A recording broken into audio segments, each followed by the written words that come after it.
Assalamualaikum warahmatullahi wabarakatuh. Sahabat-sahabat Republik Bicara yang budiman dimanapun berada. Saat ini kita sedang di Republik Cafe bersama Bung Afri, sama Bung Raffi juga. Kira-kira kita malam ini ngopinya apa judulnya ini, Bang? Ngopi ngobrol politik kayaknya lagi seru hari ini, Bang, karena ada beberapa isu di berita yang lagi hangat-hangatnya antara perselisihan Pak Ganjar sama Ibu Puan ini di PDI.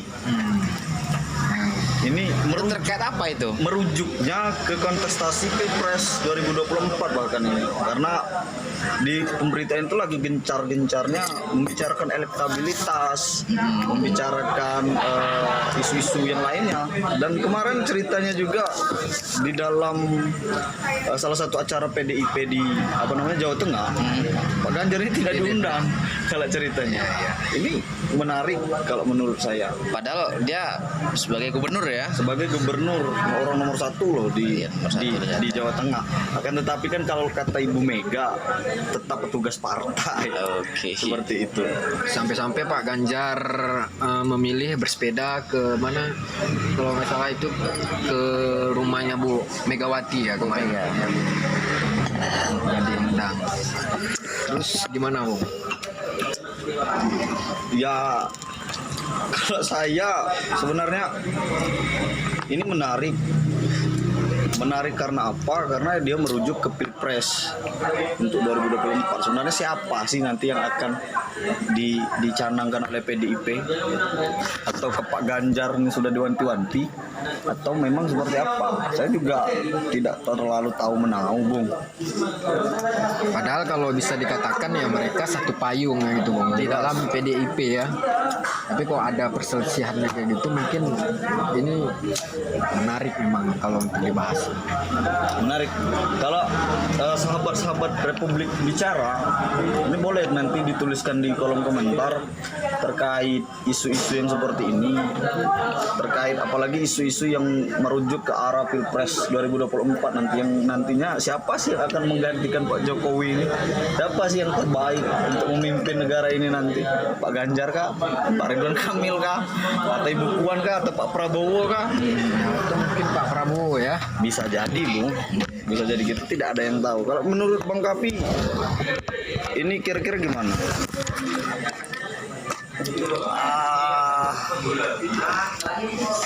Agak bingung juga ya kita mau membahas. Cuman menarik. Ya memang hangat betul ya pembicaraan soal prepare ya, persiapan Kontestasi nanti. Kontestasi politik 2024 bagi Pilpres itu menarik.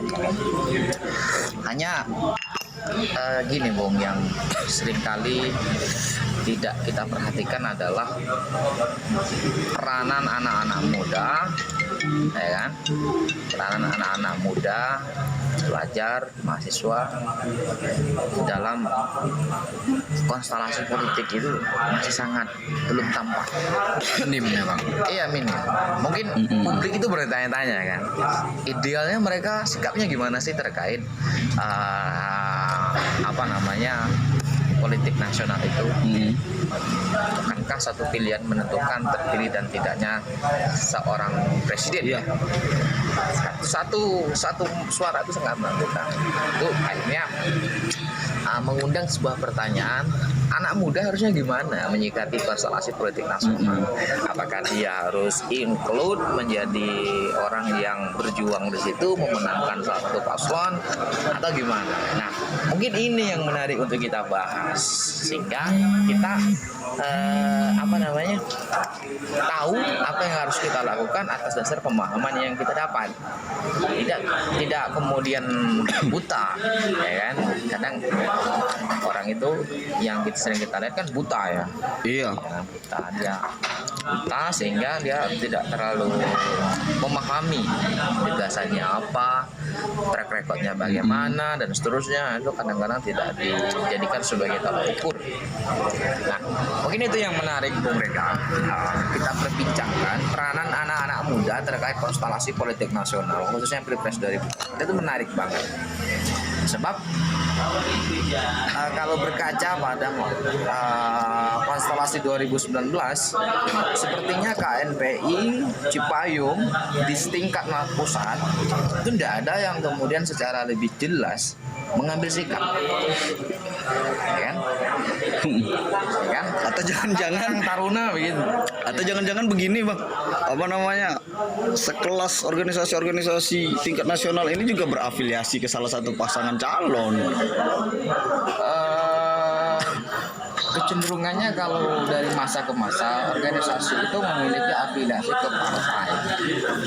Kecenderungannya cenderung pragmatis begitu kah? ya tidak pragmatis, ya itu memang pola regenerasi kepartaian ini begitu. Makanya gini, Orde Lama ya, atau awal dari kelahiran organisasi-organisasi Cipayung ya, sebut saja GMNI, sebut saja HMI, kemudian PMKRI, CGMI, kalau kita runut.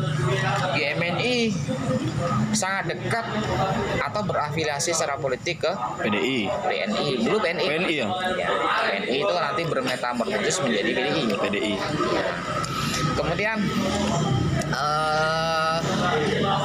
HMI lebih dekat Golkar. ke Masyumi. Oh, waktu itu masih Masyumi. Partainya namanya Masyumi. Lalu kemudian berubah menjadi P3. Oh gitu. Ya. Masyumi itu berarti Ya Masyumi tereduksi, kemudian bersatu di P3.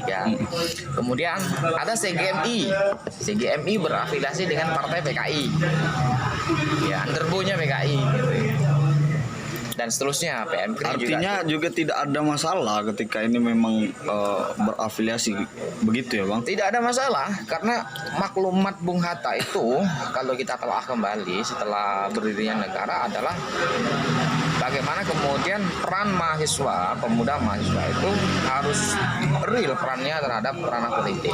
Jadi tidak hanya menyodorkan sebuah pilihan, dukungan, tetapi ide-ide itu yang menjadi penting.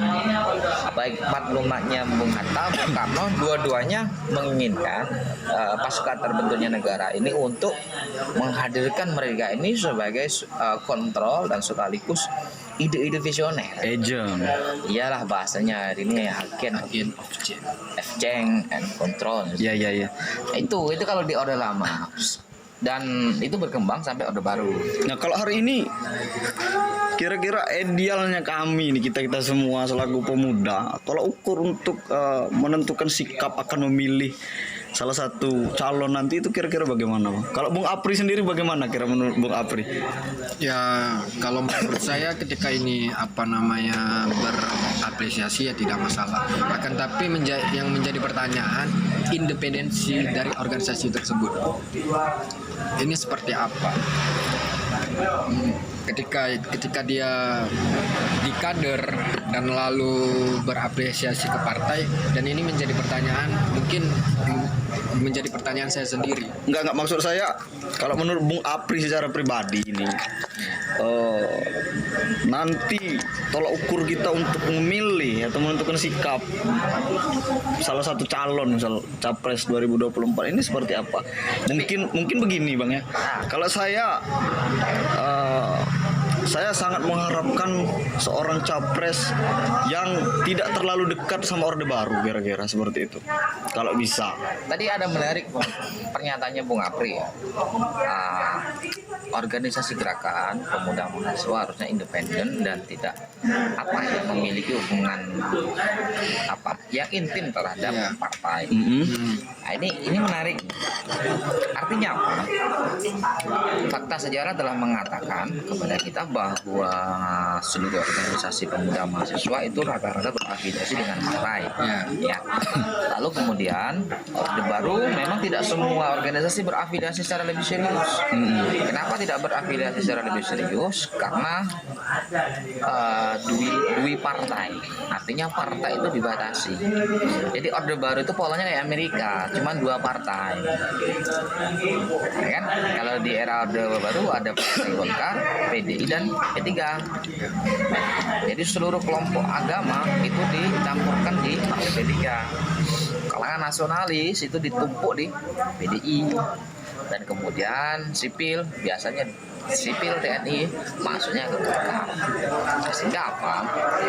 Ada pendistorsian sejarah. Ya, kalau kita bersepakat bahwa garis besar haluan negara itu ditekankan pada perjalanan Orde Lama, sepertinya kan ada sebuah peralihan. Orde Lama menekankan anak-anak muda mahasiswa harus punya peran yang konkret. Jadi disebutkan konkret itu apa? Tema besar Indonesia pasca kemerdekaannya adalah mengisi kemerdekaan. Mengisi itu terjemahannya bagaimana? Penerjemahannya satu adalah menyiapkan diri, menyiapkan kelompok, menyiapkan generasi yang smart people, ya kan? Generasi yang berani dan seterusnya. Nah, sehingga ini senada dengan konstelasi sistem kita kan demokrasi, ya kan?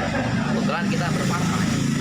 Nah, sistem perubahan itu diantaranya harus melalui jalur ini. Jalur unik. Enggak, jalur partai. Oh iya. Jadi siapapun itu harus masuk partai. Ketika ingin melakukan transformasi perubahan, dia harus ikut dalam dunia partai. Itu perjalanan ada lama kok. Termasuk kalau kita tahu kenapa kemudian PKI itu mampu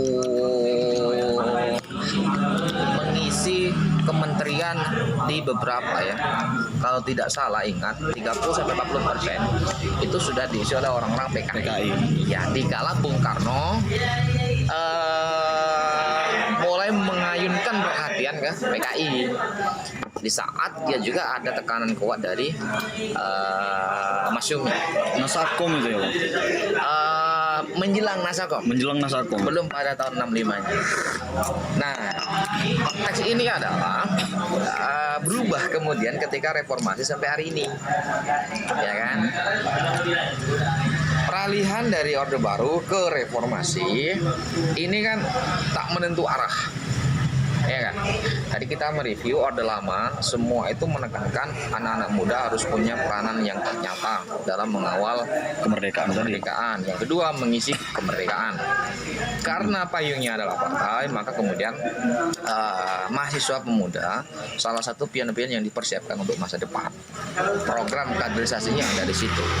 Hanya kan tidak terikat, betul. Apakah karena kamu HMI lalu kemudian harus ke P3, kan tidak juga. Nah, semua berhak untuk menyatakan diri mau ke partai apa dan seterusnya. Nah, dulu narasinya civilization. Narasi yang dibangun adalah cara berpikir yang berkeadaban atau peradaban. Jadi bukan kemudian bersifat, kalau bahasa hari ini ya, pribadi atau sektarian, hanya untuk kelompok-kelompok, tapi bukan republik dalam artian republik, ya. Kalau overnya adalah bagaimana kita menyongsong Indonesia emas, enggak begitu.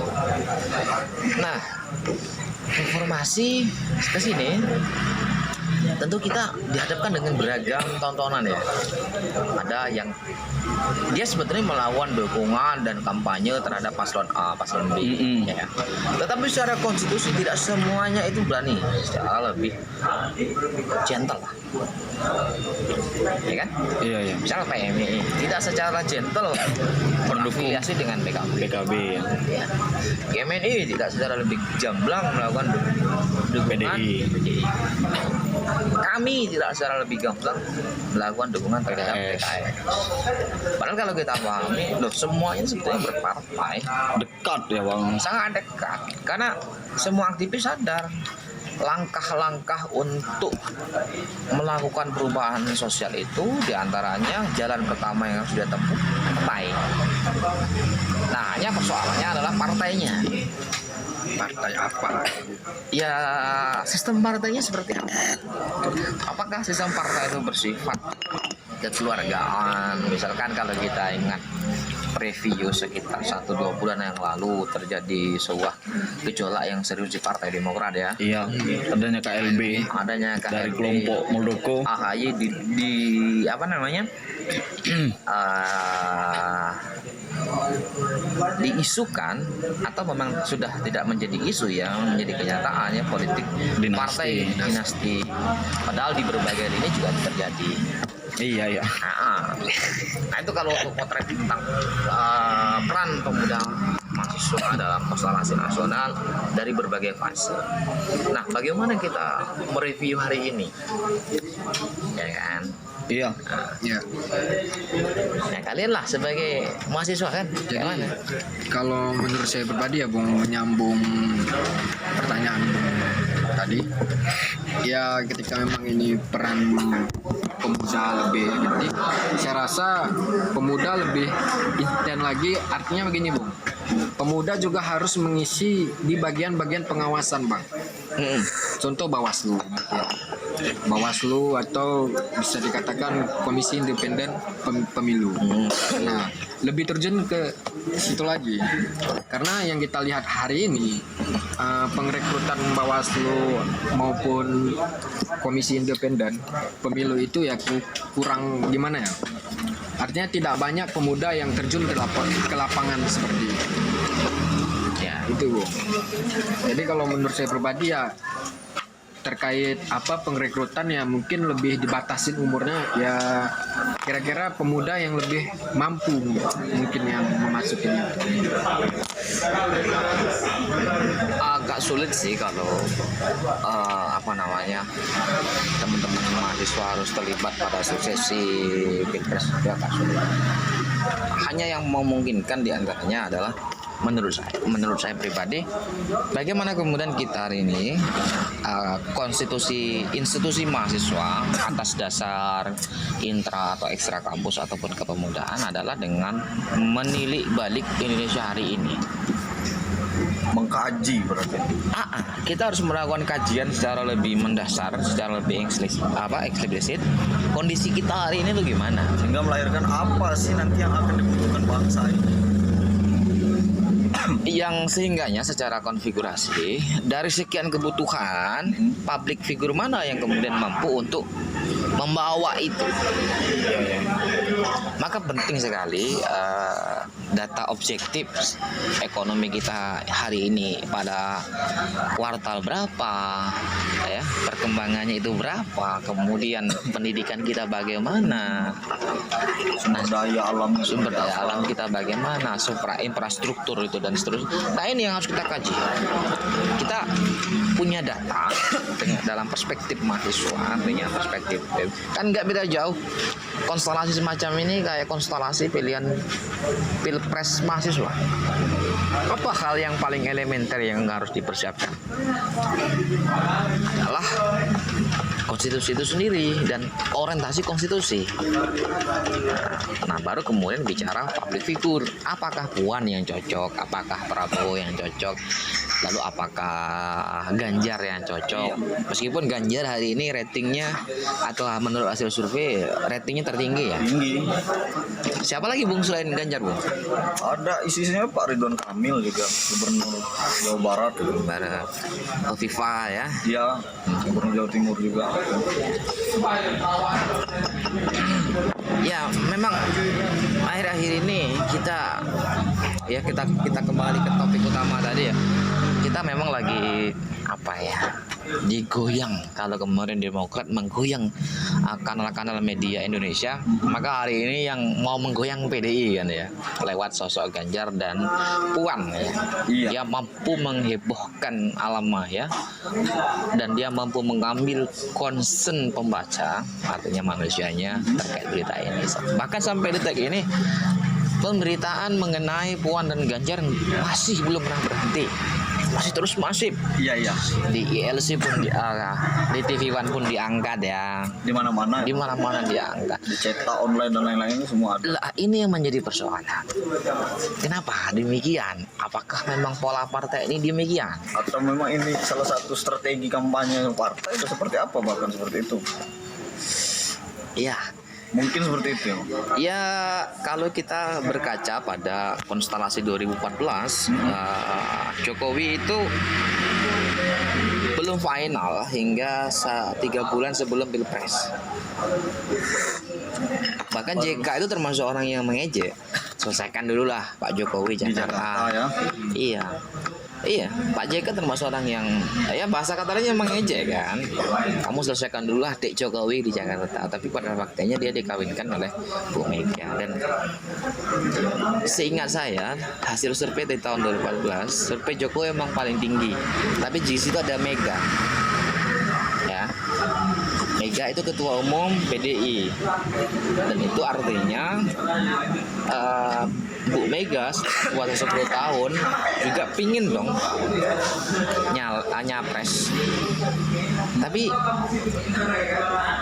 mulai gaduh di internal PDI. Yang muncul sosoknya Jokowi, yang muncul sosoknya Mega.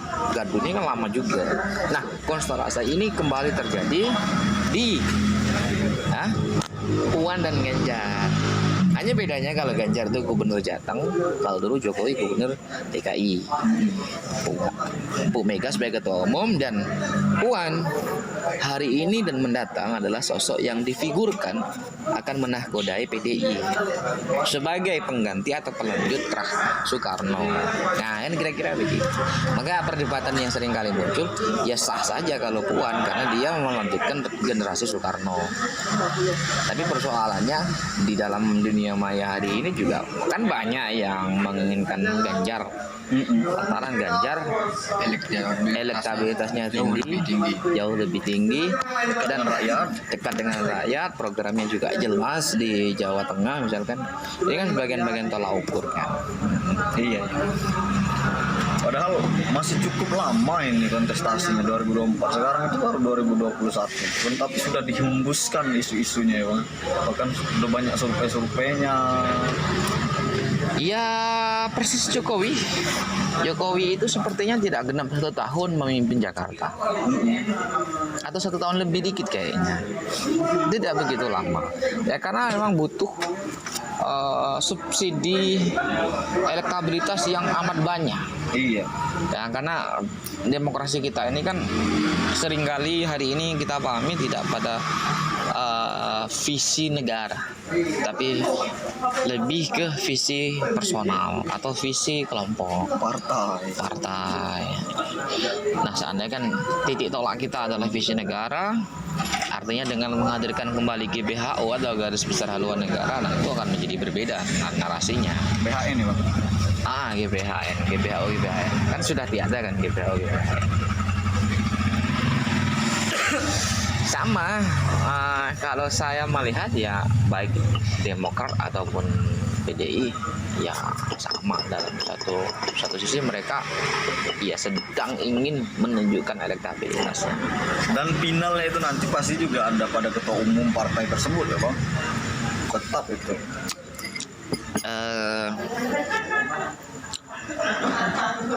Saya tidak bisa mengatakan itu secara pasti ya, karena memang agak sulit mengingkari. Oke, Pak Jokowi memang secara elektabilitas lebih tinggi dari Bu Mega, ya kan? Tapi Bu Mega sendiri sebetulnya juga tidak bisa dipungkiri kalau dia juga ingin nyapres dalam satu waktu, tapi dihadapkan dengan 2 pilihan antara egonya dan orang yang lebih layak dalam kalkulasi pemenangan itu menang. Nah, demikian halnya settingan yang lahir antara Puan dengan Ganjar. Dalam analisis saya yang paling dalam, ya ini hanyalah sebuah cara bagaimana kemudian downgrade PDI ini tersebut. Karena apabila dalam waktu 1 bulan pemberitaan dan di kanal media itu yang muncul adalah PDI, maka secara tidak langsung pembaca, pendengar, penglihat terkooptasi yang dia ingin adalah PDI. Mengingat PDI. Dan itu akan bisa kita lihat setelah kasus itu akan berakhir, nanti elektabilitas partainya gimana? Iya, Demokrat kan naik akhirnya setelah ada KLB. Demokrat naik, sama PDI juga berpotensi untuk naik. Artinya ketika partainya naik, figurnya juga akan naik. Ya kan? Apakah apakah itu Puannya, apakah itu Ganjarnya, sama-sama akan naik. Karena di posisi hari ini kalau kita baca secara konstelasi politik, PDI nyapres ataupun tidak nyapres itu sama-sama masih di tahap menang. Suaranya masih tinggi 50 plus lebih ya di parlemen. di parlemen ya. 50 plus lebih. 30-an ya, 30%-an. Ya, dia tertinggi Bang. Nah, artinya ya dia nggak bingung untuk membangun koalisi karena kan di depan pada parlemen threshold itu di ambang batas. Artinya PDI agak santai itu pun udah aman, apalagi hari ini kan kabar-kabarnya mulai berdekatan dan mulai harmonis dengan Gerindra. Isu yang dibangun Prabowo pasangan dengan Puan. Dan kira-kira begitu. Sangat menarik. Nah, pada kondisi yang begini, lalu apa yang memungkinkan untuk kita lakukan? Iya, pandangan kita selaku pemuda itu, kalau saya sendiri Bang tetap akan melihat track recordnya dari seorang, kemudian ya yang jelas gagasannya nanti seperti apa untuk bangsa ini. Karena waktu itu kan semakin nggak bisa kita hentikan waktu, artinya akan selalu berproses. Kira-kira nanti visi yang selanjutnya ini seperti apa terkait kemajuan bangsa ini, apalagi diwacanakan kalau Pak Jokowi kan visinya Indonesia maju 2045, dan itu berkaitan sekali dengan keadaan pemuda hari ini. Bagaimana 4.0, kemudian apakah Indonesia siap memasuki 5.0, seperti itu. Saya sendiri akan melihat bagaimana nanti visi dari sosok tersebut, dari seorang calon tersebut, kemudian track recordnya. Iya. Di era Jokowi itu percepatan perubahan kan signifikan sekali. Nyaris sudah tidak pakai hari, dalam artian 1 minggu 2 minggu. Setiap hari itu selalu ada perubahan. Iya. Hanya persoalannya publik mau menangkap enggak. Terlepas soal isu yang kemudian terus dibuat, diciptakan, digoreng, dipertahankan, tapi sesungguhnya perubahan itu semakin kuat. Lalu secara objektif hari ini negeri kita sedang dihadapkan dengan bonus demografi. Pertumbuhan anak-anak muda lebih banyak, ya kan? Ada pertumbuhan orang-orang lansia sudah mulai, ya kan? Semakin meningkat. Nah, itu beresiko anak-anak yang kemudian orang menyebut anak-anak milenial ini, kalau mereka tidak mendapatkan pemahaman yang utuh, yang lengkap terhadap negeri ini, terhadap bangsa ini, dan termasuk terhadap perkembangan dan perjalanan negeri ini, ya repot juga. Moral ya Bang nanti. Virtue, ya. Jadi semangat pengetahuan yang berbasis virtue itu yang sangat penting. Karena sekarang ini bisa kita amati ya, nasionalisme itu menjadi hal yang sangat mahal. Ya, nasionalisme itu sudah menjadi hal yang sangat mahal, dan kejadian 2 tahun terakhir apa ya, SMA sudah mau ikut aksi demo itu kan fenomena baru ya dalam panggung perjalanan atau panggung jalan, itu fenomena baru. Ya, kalau sahabat Republik Bicara yang budiman, kira-kira nanti sosok seperti apa yang diharapkan untuk memimpin bangsa dan negara ini di selanjutnya 2024 terkait? Boleh nanti dituliskan di kolom-kolom komentarnya. Silakan bebas Anda untuk menyampaikan apapun di sana. Ya nggak Bang? Betul. Ditunggu juga mungkin kalau saran terkait channel Republik Bicara, nanti bisa disampaikan juga di kolom komentar, kira-kira bahas apa gitu. Ya. Itu masukan dari sahabat-sahabat Republik Bicara yang budiman. Ya, ini masih awal ya.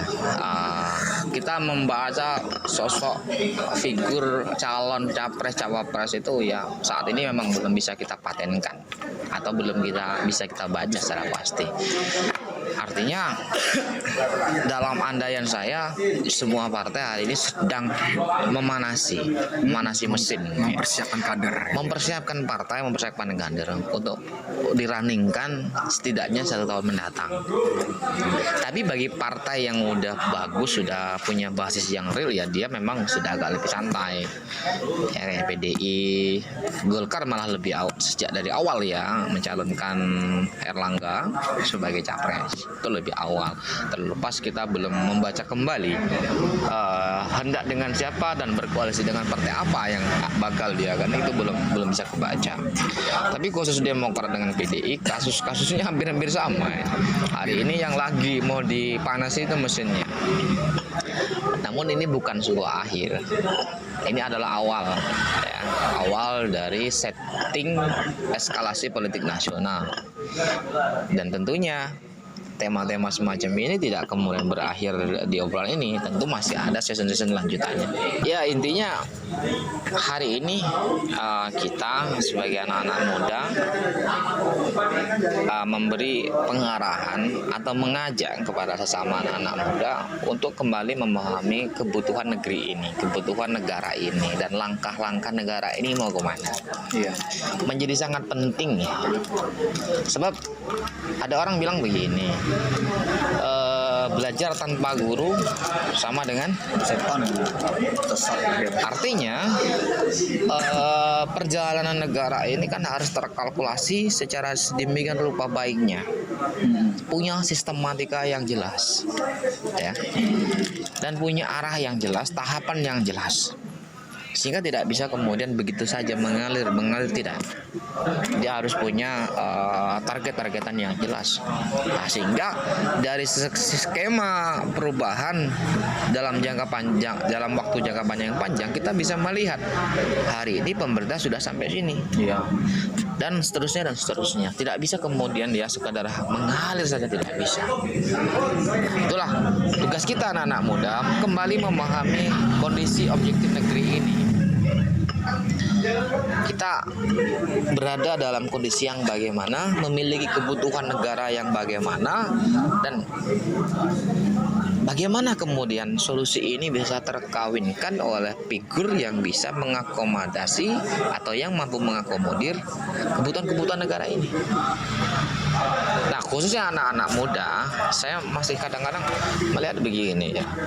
Aktivis 98 atau para reformator itu kan sampai pada hari ini gaungnya belum tampak. Ya. Yang tampak sudah ada yang redup. Tetapi belum pada satu konsepsi Indonesia pasca reformasi itu mengarah pada hal-hal yang benar-benar bisa dipahami, ditelaah oleh publik. Semuanya bersifat interpretasi. Artinya semua orang mampu menerjemahkan dengan cara pandangnya masing-masing, tetapi bukan dalam satu skema yang jelas. Nah, sehingga mulailah kita kembali ke situ. Kita harus saatnya untuk memahami tentang kondisi kita hari ini, dan upaya apa yang kemudian akan kita lakukan itu akan seiring dengan senada dengan kebutuhan itu sendiri. Itu dalam pengamatan saya.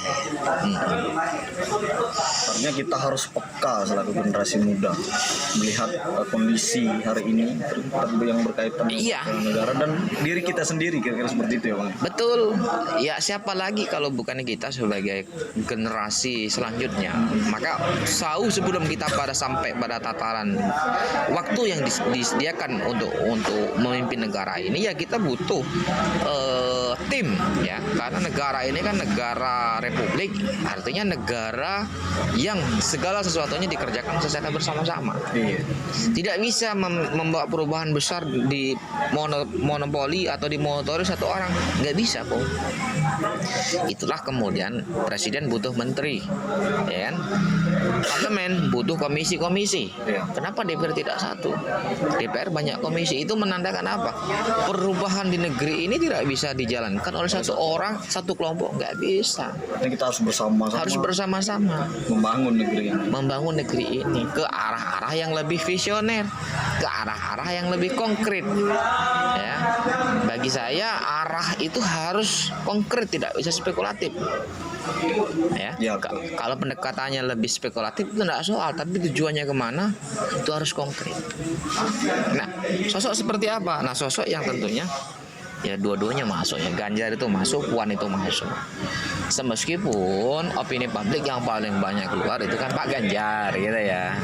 Kalau Mbak Puan ini sepertinya belum begitu menonjol, sekalipun beliau ketua DPR.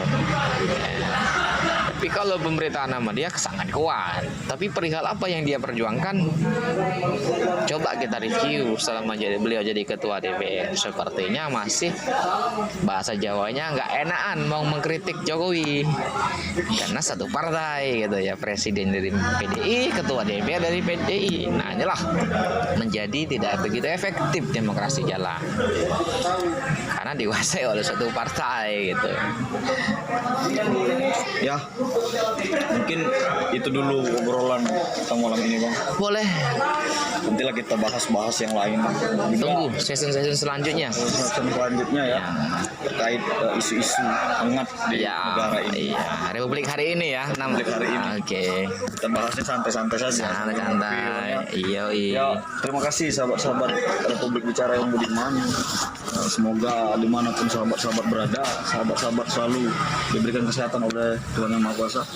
Mungkin bisa terus dibantu channel ini dengan cara tonton, Like, komen, share, dan apa Bu? share. Subscribe. Subscribe, Tentunya jangan lupa. Kami juga membutuhkan masukan dari sahabat-sahabat Republik Bicara yang budiman. Silakan komentar nanti kira-kira konten selanjutnya bagusnya bahas apa gitu.